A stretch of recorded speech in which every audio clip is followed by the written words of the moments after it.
सुप्रभात मेरे प्यारे बच्चों, आपका मेरे channel study with Mrs Poonam पर आपका स्वागत है। आज हम कक्षा 11 काव्यान पाठ 1 कबीरदास की साखी के दोहों का अध्ययन करेंगे और इसकी व्याख्या करेंगे।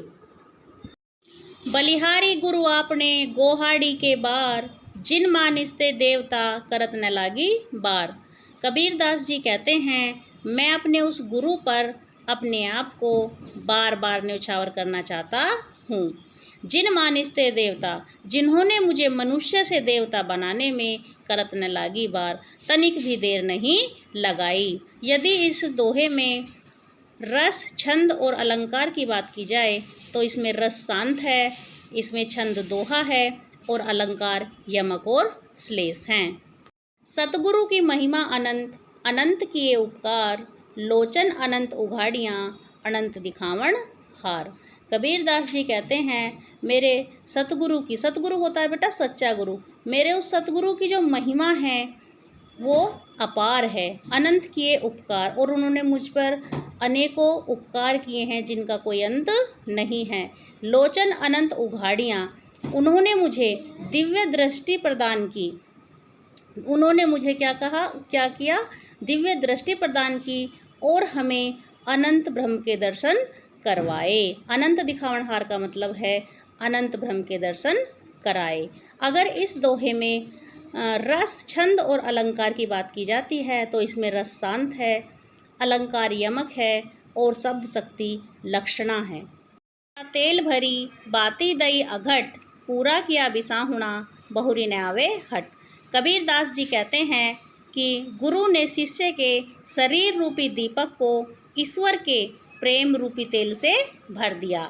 बाती दई अघट, और उसमें ज्ञान की कभी न समाप्त होने वाली बाती को जला दिया। पूरा किया बिसाहुणा, और उसके क्या किया? बाती लगा दी और उसकी जोत से जो सांसारिक जीव था और उसकी मोहमाया थी वह अब क्या हो गई थी? समाप्त हो गई। बहुरी न आवे हट, अब वह इस संसार रूपी बाजार में दोबारा नहीं उसको आना पड़ेगा, क्योंकि बच्चों जो उसका जन्म और मरण का चक्र था वह अब समाप्त हो गया है। अगर इसमें देखा जाए तो छंद इसमें दोहा है, भाषा सुधखड़ी है और अलंकार अतिशयोक्ति अलंकार है।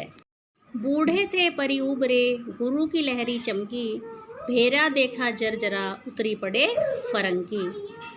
कबीरदास जी कहते हैं कि मैं तो इस संसार रूपी सागर में डूब ही रहा था कि मुझे गुरु रूपी लहर चमकी।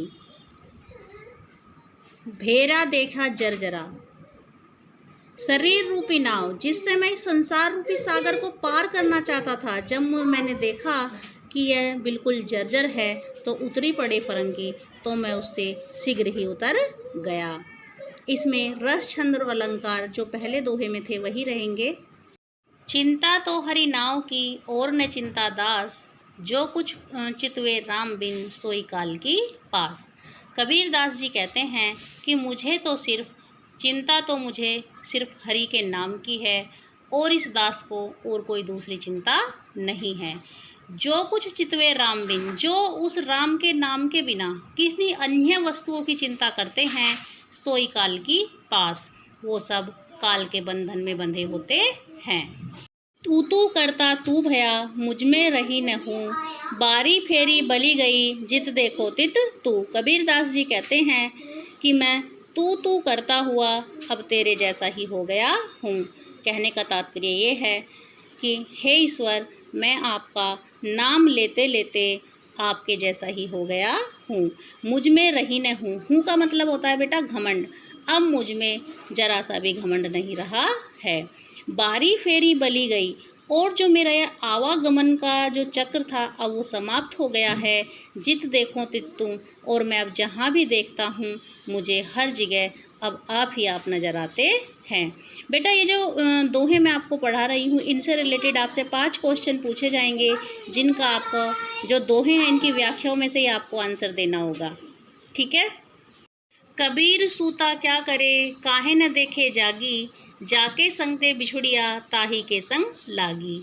कबीरदास जी कहते हैं, ए मनुष्यो तुम, सूता माने होता है बेटा सोना, तुम क्यों सो रहे हो, काहे न देखे जागी, और जागी का मतलब होता है जागना, तुम जाग करके क्यों नहीं देखते हो।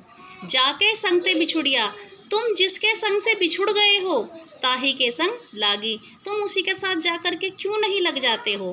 कहने का तात्पर्य ये है, जाके संगते बिछुड़िया, जिस परमपिता परमेश्वर से तुम बिछड़ गए हो, ताही के संग लागी, तुम उन्हीं के साथ जा कर के क्यों नहीं लग जाते हो, ताकि तुम भवसागर से पार हो जाओ।